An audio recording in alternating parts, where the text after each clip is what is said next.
Hello बच्चों, आज हम बात करेंगे कि नीट में असर्शन रीजनिंग टाइप के क्वेश्चंस को कैसे सॉल्व करा जाए।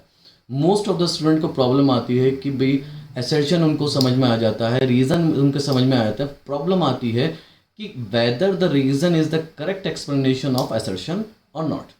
ठीक है, एक प्रॉब्लम देख ले रहे हैं, उसको प्रॉब्लम को देख के हम आसानी से उसको सॉल्व करके देखेंगे। उससे पहले मैं आपको दो वर्ड बताना चाहूँगा, बिकॉज एंड देयरफॉर। इनको दिमाग में रखिए। हम बिकॉज और देयरफॉर का इस्तेमाल करके असर्शन और रीज़न को समझ लेंगे, whether the reason is the correct explanation और नॉट। ठीक है, पहला हमारा क्वेश्चन है कि असर्शन दे रखा है, plant growth as a whole is indefinite.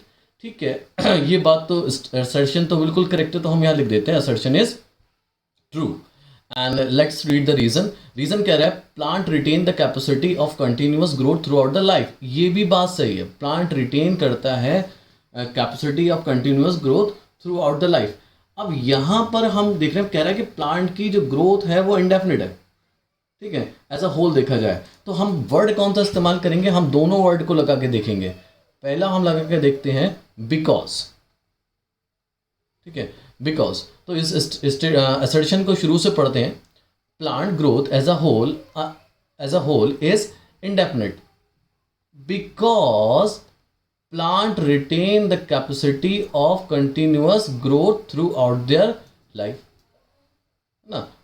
इसीलिए हम लोग क्या कहते हैं कि ये सेंस बना रहा है। यहाँ पर क्या हुआ, रीजन जो है असर्शन का सेंस बना रहा है। अगर असर्शन का जो सेंस अगर निकल के आए, रीज़न उसको कंप्लीट कर रहा है असर्शन की बात को बिकॉज तरीके से। फॉर एग्जाम्पल मैं आपको एक और मैं दे रहा हूँ, यहाँ पर मैं असर्शन खुद ही लिख दे रहा हूँ, A for assertion.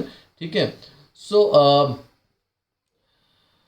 Failure of testis into scrotum result in sterility in male. ये हो गया असर्शन। रीजन हो गया the formation of sperm requires 2 to 2.5 degree centigrade temperature lesser than body temperature. ठीक है, ये हमारे पास क्या आ गया, असर्शन रीजन आ गया। चलिए इनको पढ़ लेते हैं। हमें सिर्फ बिकॉज और देयरफॉर दिमाग में रखना, कुछ और ही नहीं करना है। ठीक है, असर्शन कह रहा है failure of testis to descend into scrotum result in sterility. अगर टेस्टिस आपका स्क्रोटम में नहीं आया तो स्टेरिलिटी कॉज करेगा। बिल्कुल सही बात है, ये स्टेटमेंट ट्रू है। रीजन देख लेते हैं, स्टेरिलिटी क्यों आएगी। रीज़न क्या है कि formation of sperm require 2 to 2.5 degree temperature lesser than body temperature. ये रीज़न भी सही है। अब यहाँ पर हम क्या लगा के देखेंगे, हम लगा के देखेंगे बिकॉज, है ना। अगर हमारा बिकॉज फिट हो गया तो भाई दोनों असर्शन रीजन ट्रू भी है और रीजन करेक्ट भी हो जाएगा। चलिए देखते हैं। Failure of testis into scrotum result in sterility in male because the formation of sperm require 2 to 2.5 degree lesser temperature than the body temperature। बिल्कुल सही बात है। assertion is correct, reason is correct and reason is the correct explanation of assertion। तो इस तरीके से बच्चा लोग हम लोग क्या करते हैं, assertion और reasoning की प्रॉब्लम को सॉल्व कर। आपको कुछ नहीं करना, आपको पहले तो ये देखना है कि दोनों स्टेटमेंट ट्रू है या नहीं है।